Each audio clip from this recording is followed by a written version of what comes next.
Merci. Alors on va donc démarrer notre dernière table ronde sur l'énergie et la vie. Et je vais passer la parole à Jean-Michel Guillardet, ancien grand maître du Grand Orient de France, qui a accepté de jouer le rôle de modérateur dans cette table ronde. Madame Lepage, Madame la Ministre, vous êtes l'experte juridique et l'experte politique de toutes ces questions. Alors j'avais envie simplement de vous poser une question. Est-ce que vous êtes pessimiste ou optimiste ? Je pense, Monsieur Guillardet, que nous n'avons pas le droit d'être pessimistes.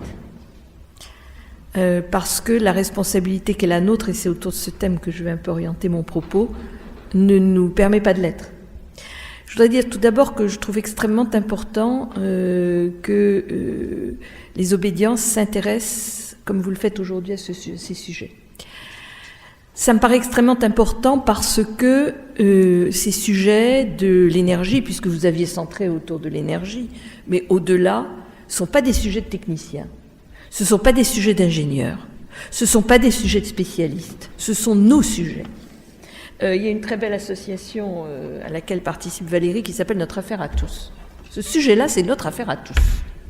Et donc, des corps intermédiaires comme les vôtres, avec les traditions et les valeurs qui s'attachent à ces corps intermédiaires, mettent le sujet sur la table et considèrent que c'est leur affaire, c'est excessivement important. Parce que la bataille, elle ne pourra être gagnée que si nous nous y mettons tous. Si nous continuons à accepter que ces sujets soient confisqués, parce que c'est bien de ça dont il s'agit, par un certain nombre de spécialistes qui peuvent être des gens extrêmement calés. Hein, la question de la compétence n'est pas le sujet.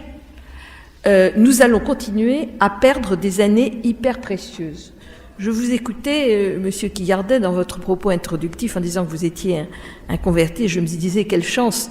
Et puis quelque part au fond de moi, je me disais quel malheur que ça ne soit pas passé il y a 25 ou 30 ans. Parce que, non, mais ça ne vous incrimine pas vous personnellement, mais de manière générale. Parce que des gens comme nous, comme Christian, Nicolas est beaucoup plus jeune, et Monsieur Giraud aussi, qui, il y a 25-30 ans, abordaient ces sujets, on était des catastrophistes, on était des enquiquineurs, on était des gens qui étions contre le progrès, contre la croissance, contre tout, on n'était jamais content de rien, et c'était absolument insupportable. Alors, probablement, on n'a pas été bon. Je veux dire que chacun doit faire son autocritique. On n'a pas été assez convaincant, on n'a pas su bien expliquer, tout ça c'est vrai. Mais il faut voir aussi que nous baignons dans un univers de déni dont nous sortons mal. Parce que vous disiez à propos des climato-sceptiques qu'ils étaient plus que 0,7% de scientifiques, je ne sais pas, c'est toi Nicolas, je crois qu'elle dit ça.